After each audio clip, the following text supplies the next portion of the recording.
Et voilà, nos félicitations aux admis de cette session de juin 2024 et bon courage aux candidats malheureux.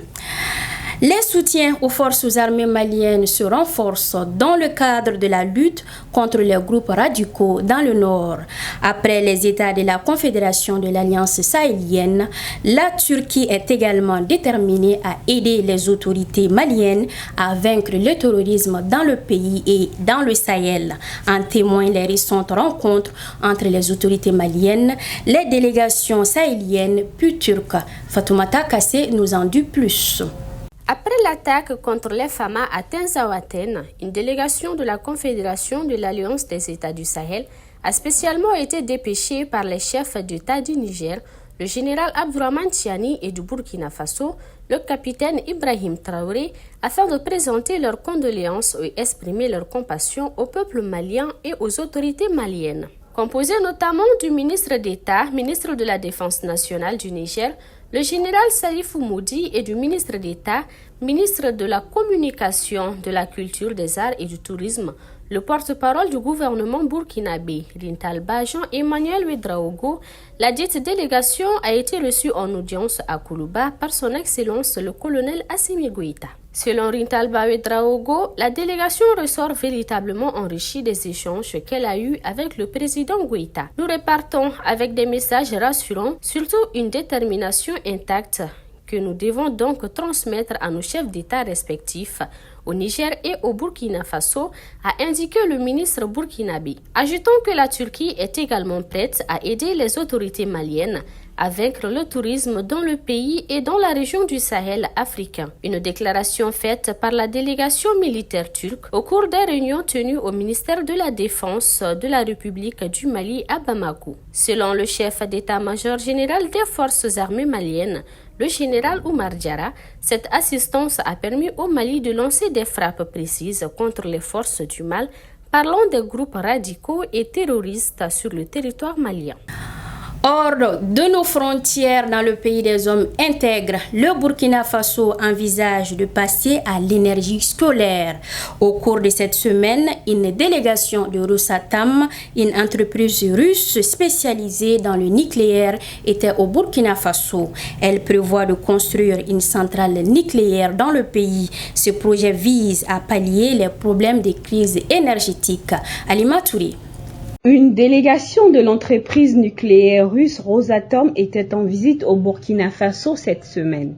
En effet, le pays des hommes intègres souhaite passer à l'énergie nucléaire. Les experts de l'entreprise Rosatom étaient présents pour discuter de la mise en œuvre du projet de construction d'une centrale nucléaire. En octobre 2023, ce projet russo-burkinabé avait été convenu entre les deux pays à Moscou et avait été sanctionné par la signature d'un mémorandum en juin. Alexandre Neve, ingénieur de Rosatom, a déclaré que l'entreprise est ravie de travailler avec le Burkina Faso et qu'elle mettra tout en œuvre pour l'exécution du projet. Yacouba Zabré Gouba, ministre burkinabé des Mines et de l'Énergie, a informé que les techniciens de la société Rosatom vont échanger sur des aspects beaucoup plus techniques permettant de poser tous les préalables nécessaires pour démarrer la construction de cette centrale. Cependant, la construction de cette centrale ne se fera pas de sitôt.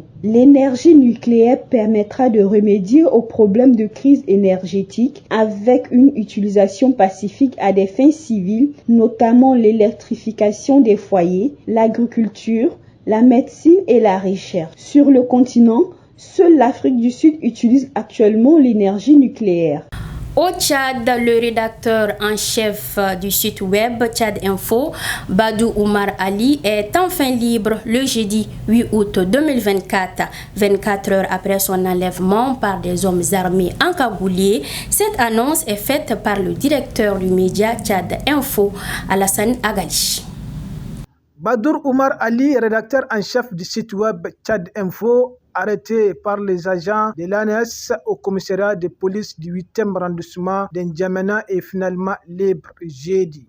Cette annonce est détaillée par l'association des médias en ligne du Tchad à l'agence France Presse AFP. Badour Oumar Ali est convoqué mardi 7 août 2024 à midi par la police judiciaire. Peu après son arrivée, il est embarqué par des hommes armés et encagoulés et conduit à la direction générale de l'Agence nationale de sécurité ANSA. Une arrestation dont jusque-là, les mobiles ne sont pas connus. À savoir qu'en juillet dernier, le site d'information est suspendu pendant 4 jours, rendant l'ensemble de ses publications inaccessibles. À noter que Tchad Info est le premier média en ligne au Tchad. Il comprend un site web, une radio et une télévision. Page noire de ce journal, le monde du football est en deuil. Le Camerounais Issa Hayatou est décédé ce jeudi 8 août 2024 à Paris à l'âge de 77 ans. Il a dirigé la Confédération africaine de football CAF pendant près de 30 ans. Il reçut l'organisation de la première Coupe du monde en Afrique, plus précisément en Afrique du Sud. Yaya Mohamed Maïga. Issa Hayatou fut un ancien footballeur et dirigeant camerounais, né le 9 août 1946 à Garoua et mort le 8 août 2024 à Paris. Il fut président de la Confédération africaine de football de 1988 à mars 2017. Ensuite, président par intérim de la FIFA d'octobre 2015 à février 2016 à la suite de la suspension de Sepp Blatter. En janvier 2021, la FIFA suspend Issa Hayatou de toute activité liée au football jusqu'au 3 août 2022. Il fut champion du Cameroun du 400 et du 800 mètres entre 1964 et 1971 et sélectionné dans l'équipe nationale d'athlétisme, disputant les Jeux africains de 1965 à Brazzaville. Il joua aussi dans l'équipe du Cameroun de basketball et dans l'équipe de football universitaire.